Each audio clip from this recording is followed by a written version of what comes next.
Hi, everyone. Welcome to this week's Music Wise. My name is Donato Cabrera. I'm the music director of the California Symphony and the Las Vegas Philharmonic. And this week, I'm so excited to have one of my closest and oldest friends with me to talk to us about many things, but mostly the duo that he's created with another friend of his in Vienna that has really redefined how classical music and progressive music can work together, popular music can work together, and the mindset that it takes, the creativity between two wonderful artists that can connect to really anyone.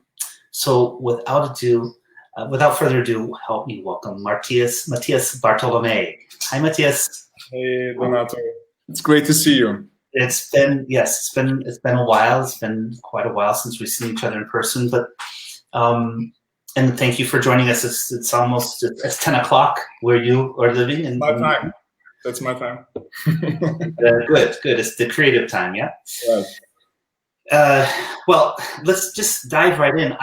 I've been so excited about this because you and your colleague, your duo partner, Klemens Bittmann, are so quite well known now in, of course, Vienna and in Europe with the duo BartolomeyBittmann. And but I want to introduce them. I want to introduce our audience here in the United States, particularly in Las Vegas and in Northern California, to what you do. So let's play without description this video. Sure.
It puts such a smile on my face every time I watch that video, as it does for you. I haven't watched this video in a very long time, and I really enjoyed it, and I'm really happy that we did it, and I'm also really happy that it got this reputation by now. And it's been a few years now since we put it online, and I think in 2017. I remember this day, on this Friday afternoon, we were thinking about, okay, the video is ready now, so I'm going to put it on YouTube and on Facebook.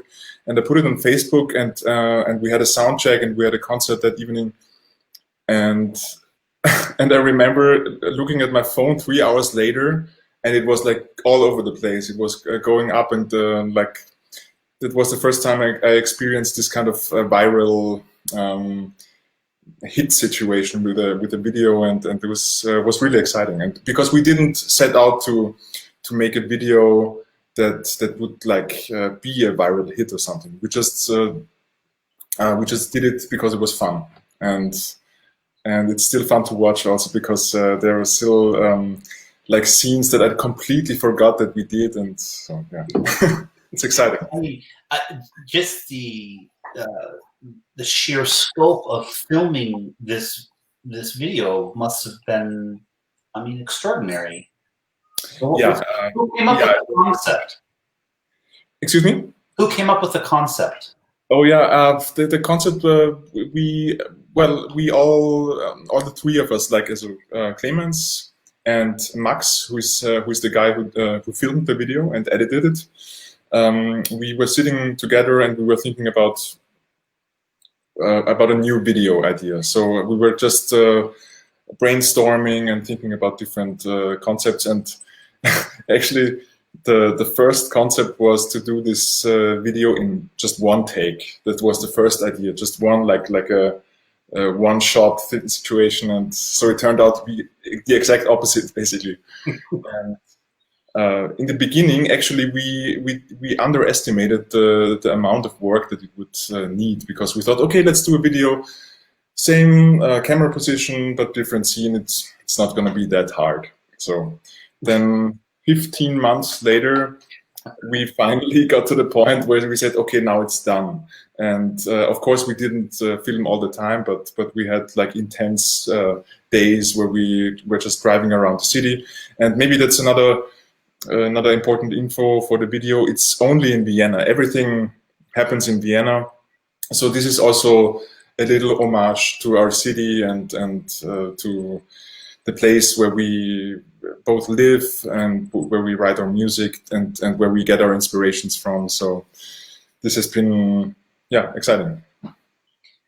Which brings me to my question really is how today do you describe BartolomeyBittmann? Of course, it's whenever a musician is asked to describe something in words, it's just like, well, come to my concert and you'll see what it's all about. But what you do is so unique and so beautiful, and so it's from the heart, but it's new. It's new, but it's also it's and we can talk about this more in depth. It's new to really, not new to you now, but maybe a new form of expression that was revealed to you yourself as an artist through the creation of this duo. Oh, definitely. I have grown to think about the way that because maybe that's also an important idea of the ensemble, of the duo, that we set out to write our own music. We set out to write original pieces. We didn't want to go into the direction of arranging already existing music. We didn't want to arrange classical music in a more contemporary, groovy, rocky kind of way, but we really wanted to listen to ourselves, listen inside ourselves, and turn this into some kind of music, turn it into pieces, turn it into compositions, and with complete freedom of genre. We didn't set out to be like the tango duo or the duo that only does this. It became like a real canvas where we could express everything that we wanted to do and everything that felt right to us as a duo. Because when we first met, we noticed that we have this shared sense of groove, shared sense of time, shared sense of phrasing. So we thought we have to do something with this because there's a connection between us, and we want to go in the same direction musically.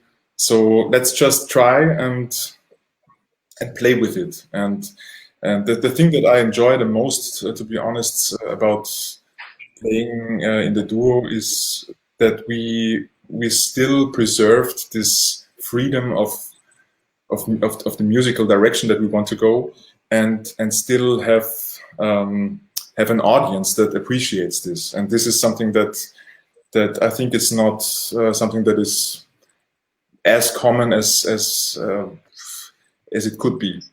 So, yeah. Matthias, we seem to be losing you here for a second. Okay. So just let's go on to a video, the next video, and maybe we can resolve the technical issues before we continue. So let's play Dynamo next, and we'll figure this out. Thank you. Okay.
That's such an awesome piece.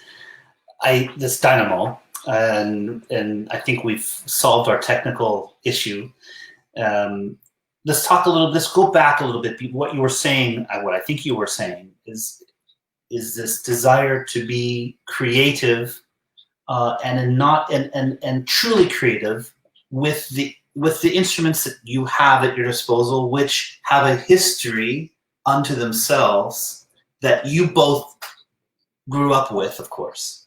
You know, learning the standard repertoire and learning how to play the Bach, Beethoven, Brahms, but you wanted to take these traditional instruments, but do something in a totally uniquely and creative way.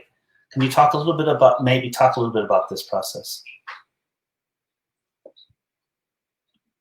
The idea is that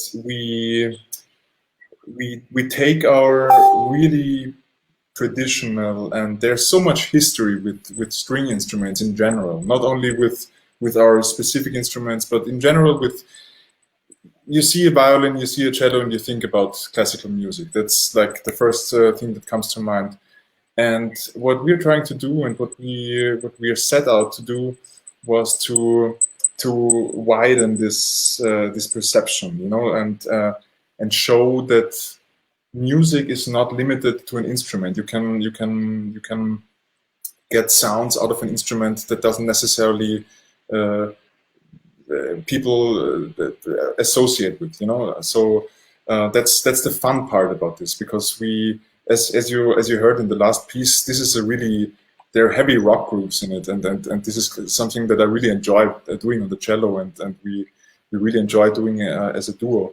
So this is, on the one hand, it's fun to do, and on the other hand, it's kind of the idea is to make our own contemporary music. You know,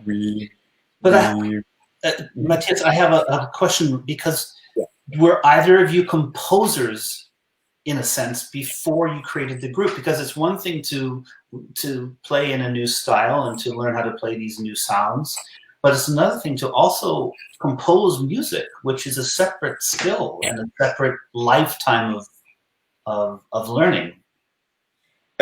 Yes and no, because I wouldn't consider myself, and Klemens also, we wouldn't consider ourselves as composers in the classical sense, because we never studied this. We never took classes. We never went through all the theory.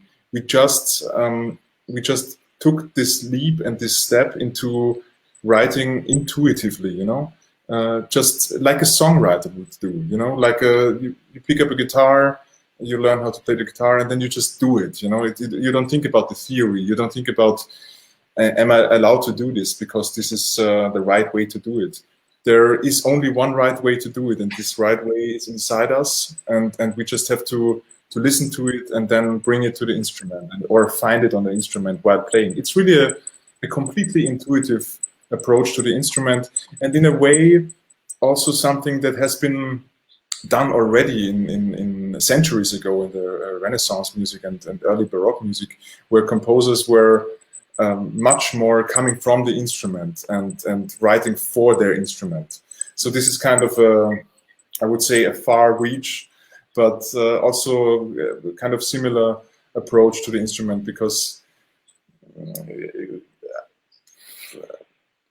contemporary music can get really complex and hard to understand, and also sometimes tends to be really separated from what's like what feels natural to do on the instrument. Mm-hmm. And we're trying to fill this gap somehow and just write our own music. And how do you create the environment? I know that you go on little mini retreats. How do you create this environment so that you can work together to create these new sounds, new songs, new approaches to the instrument? Right.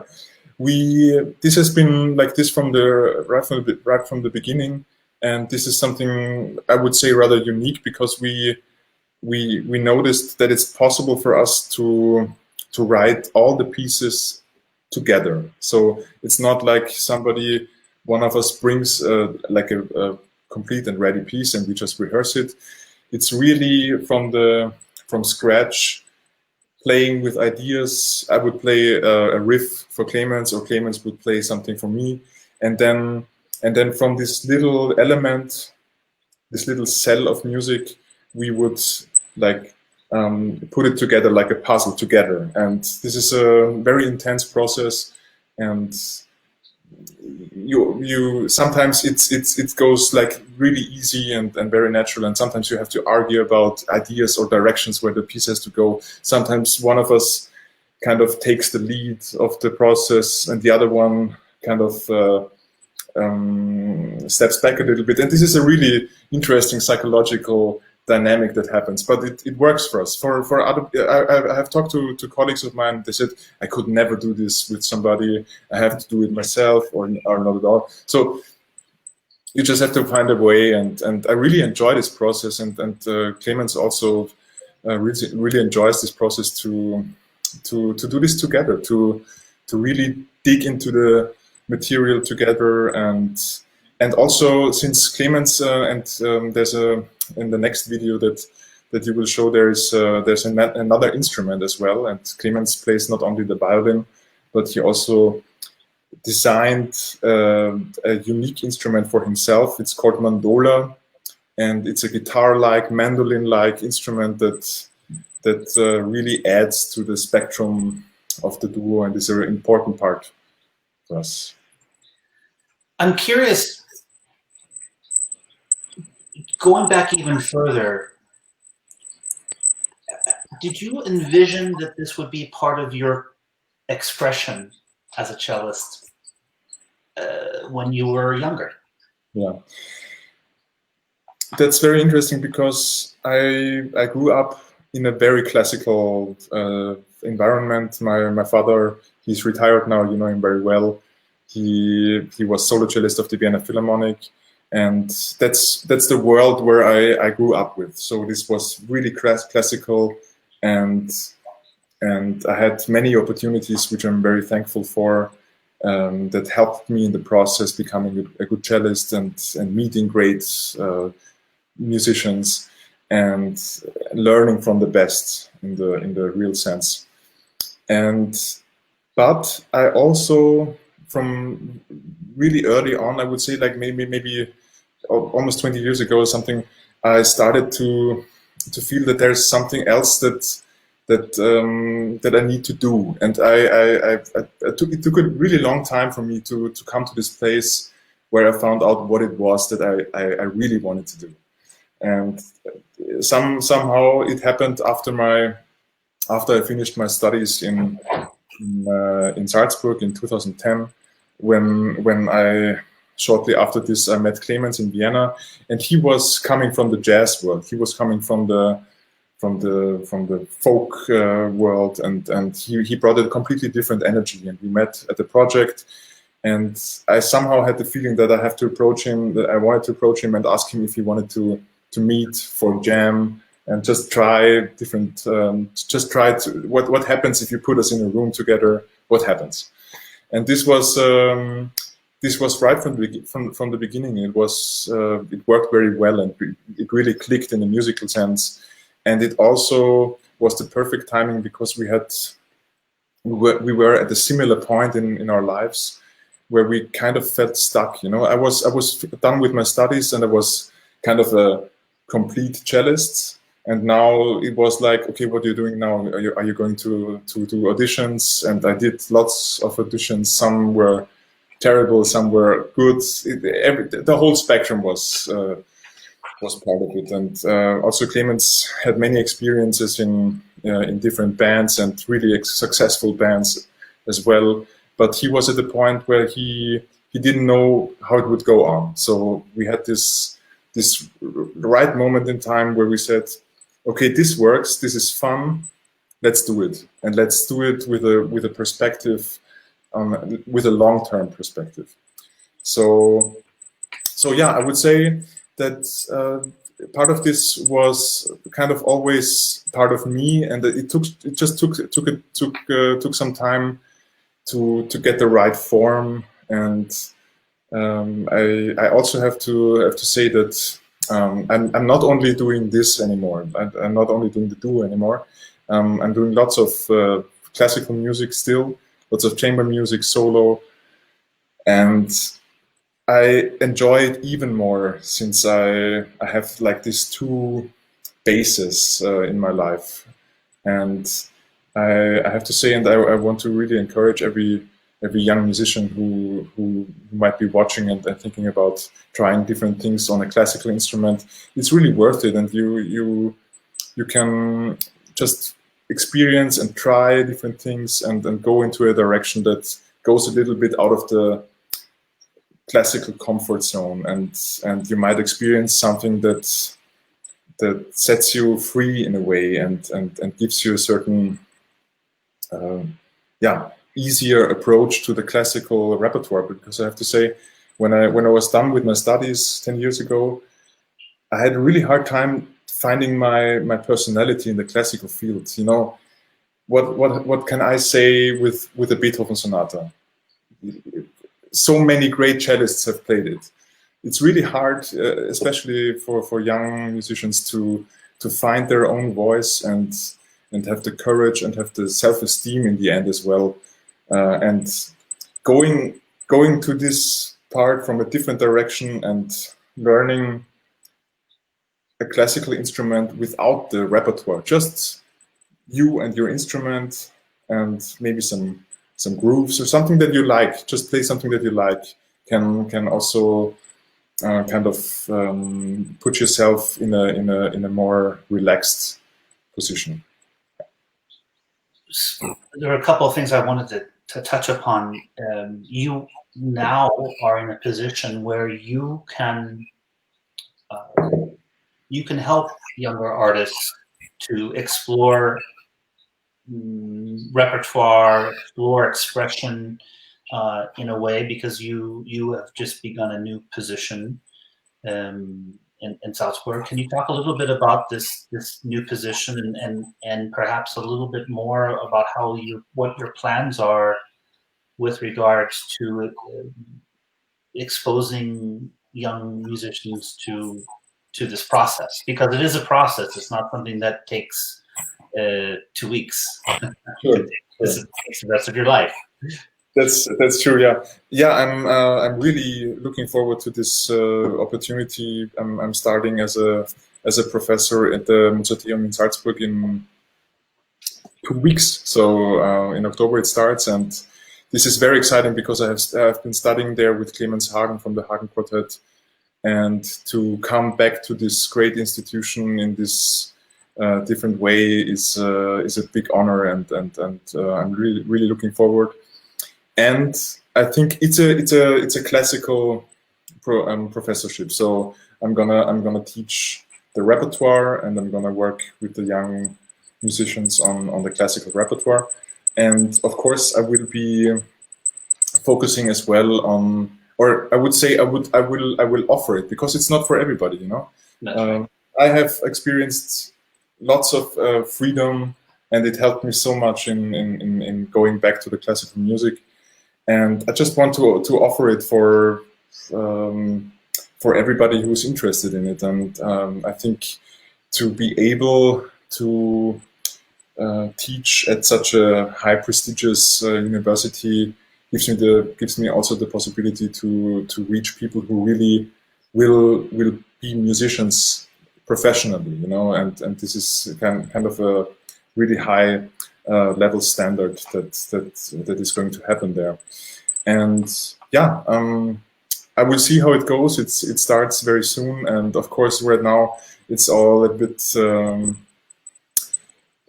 strange and weird, and we have to see how the pandemic turns out in the next months, and how free we will be able to move. I have a really talented young cellist from Venezuela, who I took into my class, but right now it's not possible for him to travel. So I have to see how this goes, and I hope he will be able to come eventually.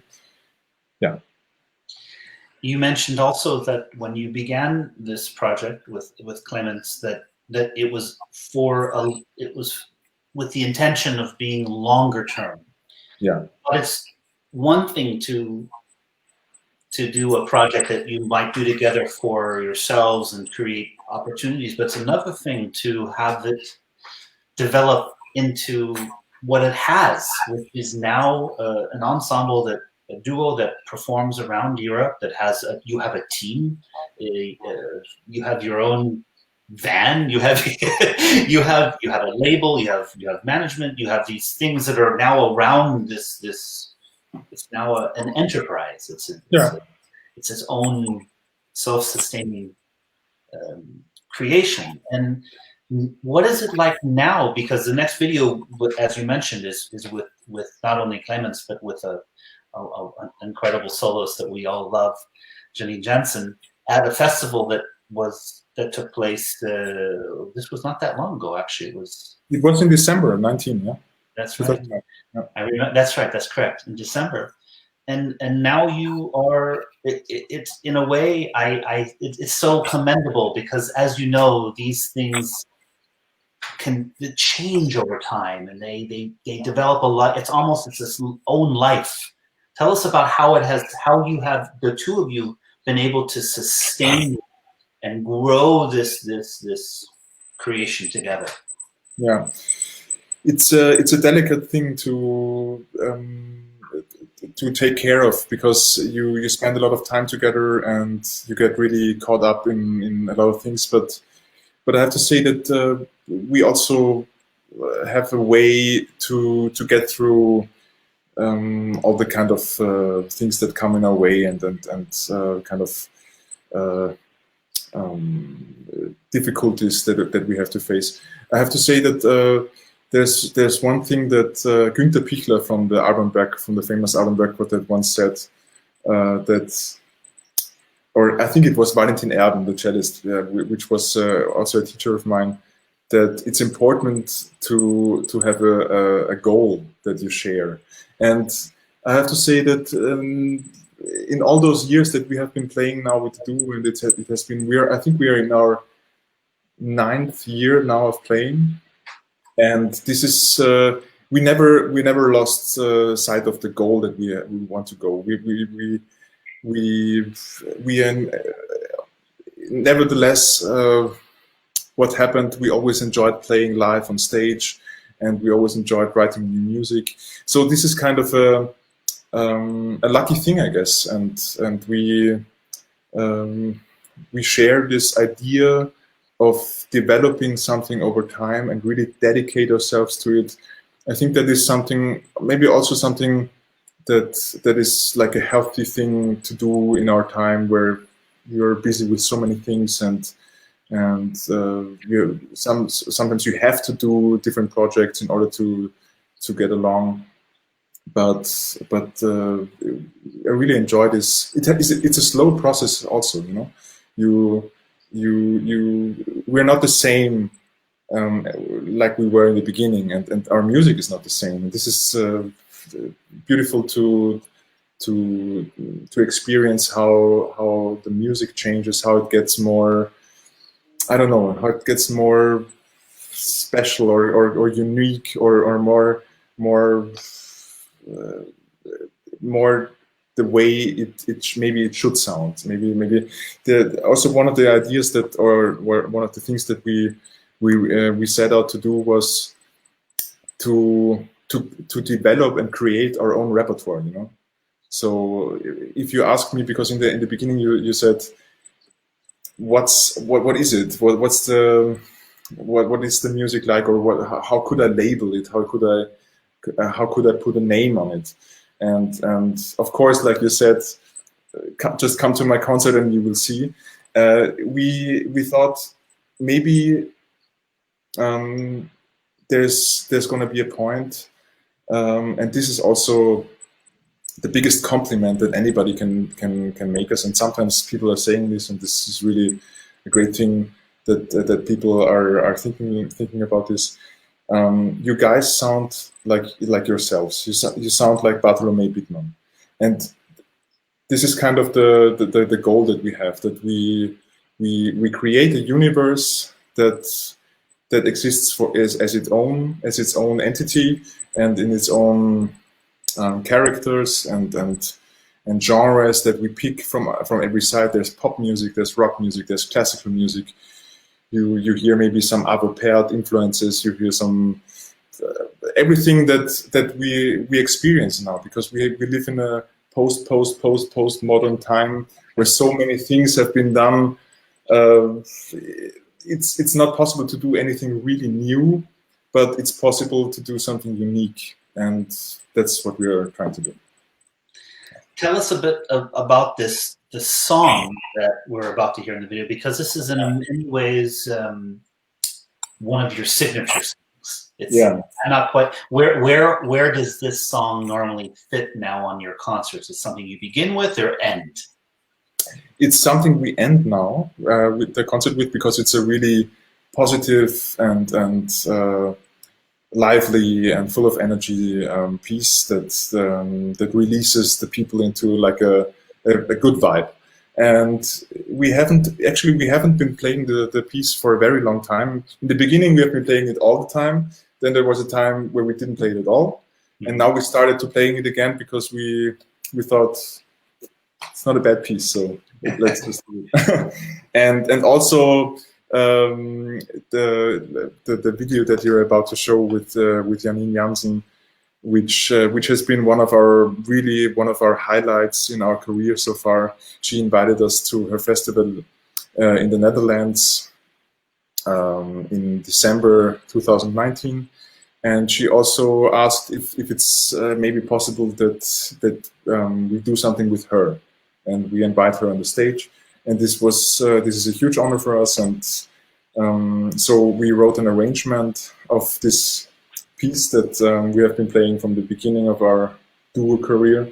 And yeah, I mean, it's you will hear it for yourself. It was great fun, and we we were very happy that she also enjoyed it very much. So, let's watch it. Yeah.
You even got her to sing.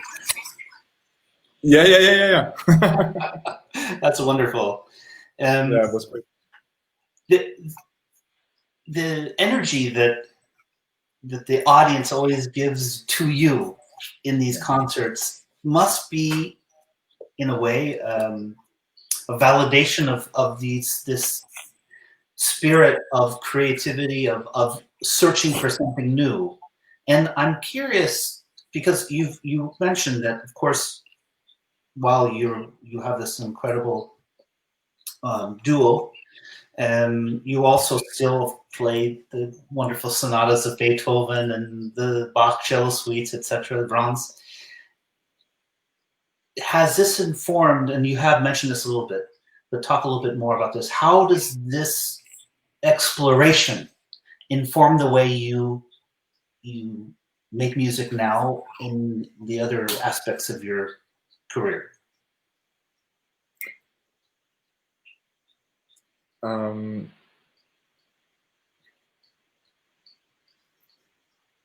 Let me just say to the first part that you said. I think it's a really important part, and you really recognize it the more you play live and the more you you go into a certain direction, and because we have been playing our music for a very long time now, and this can be challenging as well, because when you play the piece for the 200th time, to find this spark and this freshness, it can be challenging, and that's one of the moments when it gets really important, that the reaction of the audience is a kind of appreciative reaction. Then suddenly I have those moments pretty often, where I think, okay, am I feeling it right now? And it's a little bit different. It's a little bit hard now, and I'm not really in the music. And the reaction of the audience is sometimes so appreciative, and I think and this gives me so much energy back, and so much motivation to keep on doing this, and to keep striving for new music, and for more concerts, and just keep on doing it. So as a musician, I would say it's a really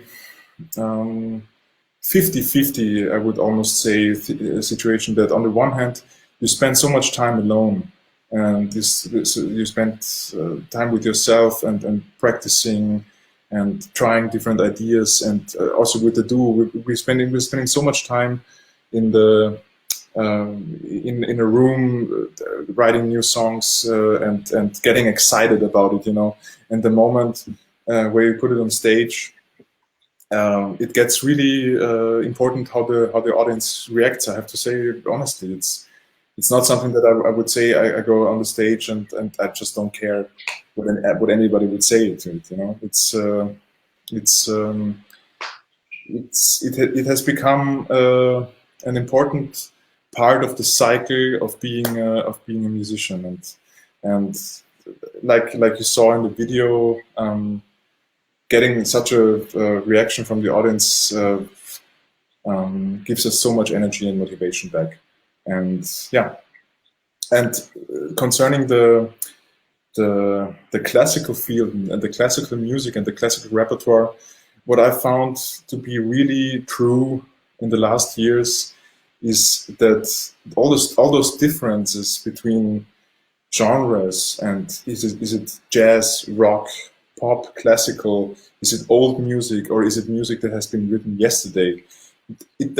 Nothing of this matters. It only matters if it's a music that you can connect to, and a music that you like. And I really don't care anymore if it's something that's been written 200 years ago or yesterday. So the only thing that I would say, for me personally, that has become really important is that writing my own music and writing our own music together with Klemens has become something that is really connected to our time now.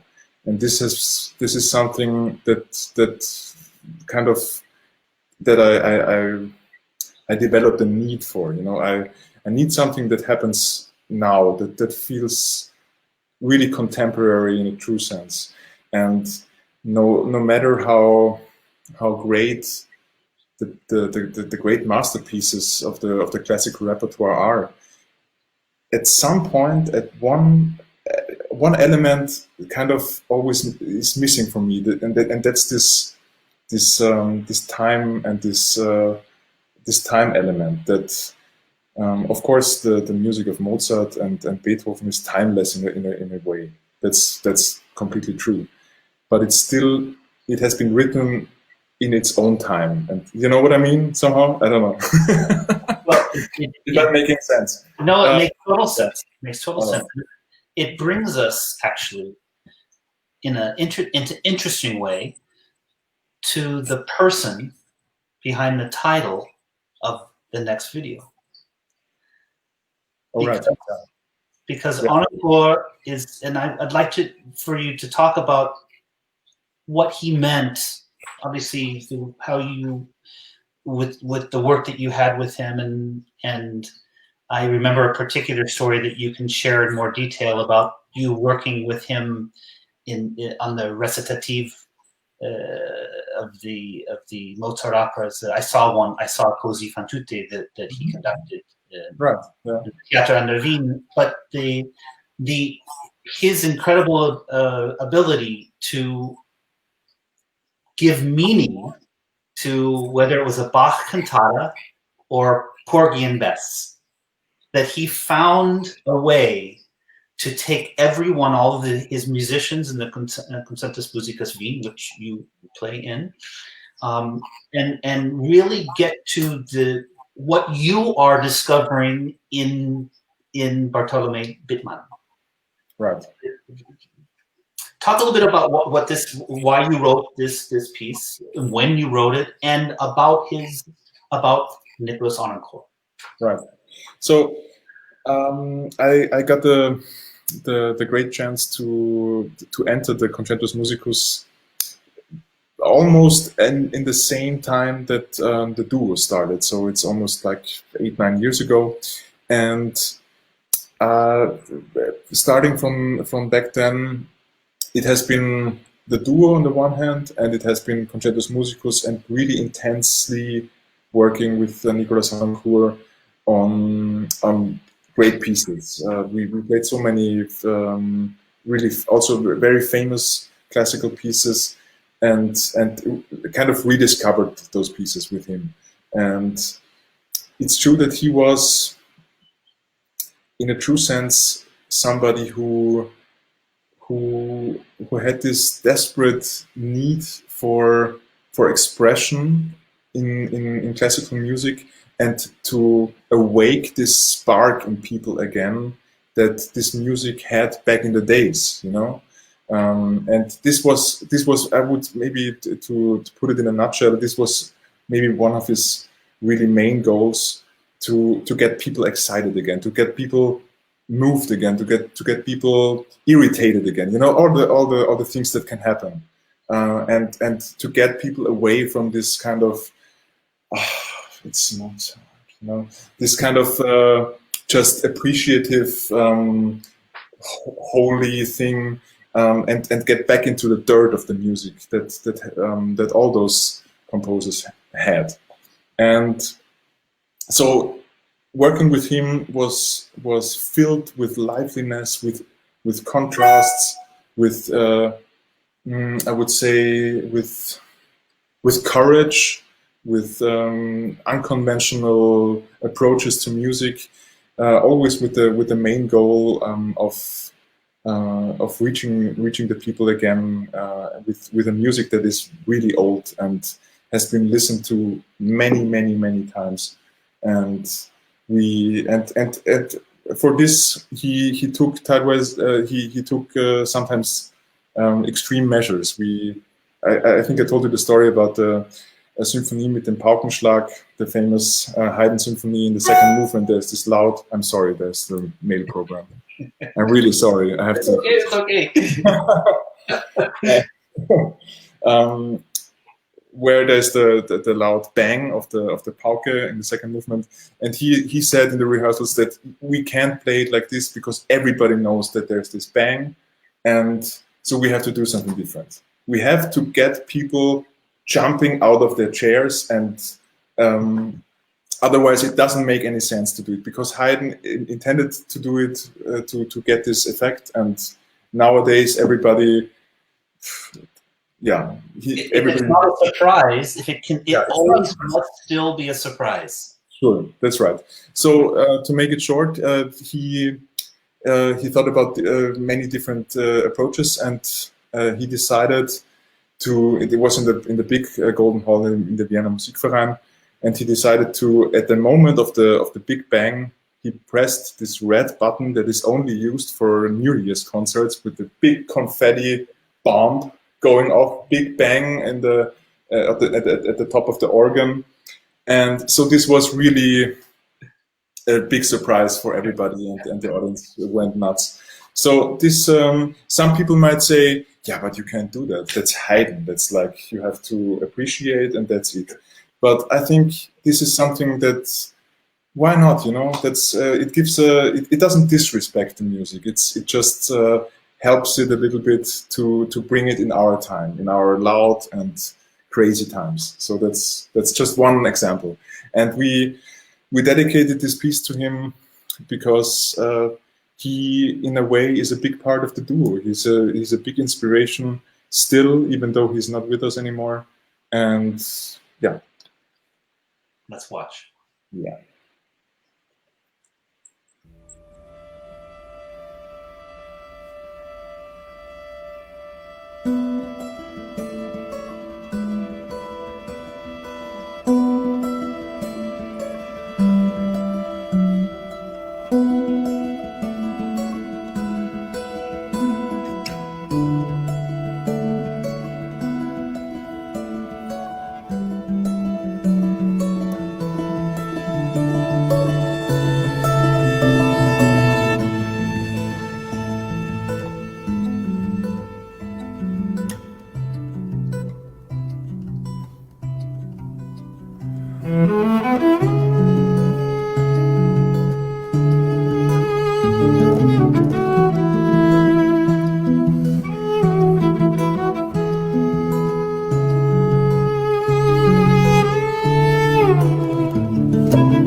It's such a lovely tribute to an amazing individual. Yeah, and it's also something that maybe adds to the videos that you showed before, because what we're also trying to do in our concerts and on our CDs and in general in the way that we want to present our music is to give a spectrum of storytelling. You know, we have heavy grooves, we have aggressive parts, we have groovy parts, we have celebrating parts, and we have ballads that are really sensitive and intimate. So in the end, maybe one can summarize it with we're trying to tell interesting stories. We're trying to tell stories that go through the motions and have contrasts and all these things. Well, Matthias, thank you so much for joining us for this hour and sharing your incredible music. It's such a it's so inspiring to see two people exploring new things together and creating something that is entirely their own. And I always look forward to the next project with the two of you, and of course, we're working on. good, yes, and of course to see you again soon. Oh yeah, as friends. Yeah. So thank you again, Matthias. And John, thank you so much for having me, and it's been a pleasure talking to you and everybody who's here live with us. And it's a difficult time. It's a crazy time now, and it's great to connect. And even though we're at the opposite parts of the world, and yeah, thank you for having me. We'll see you all next week, and take care.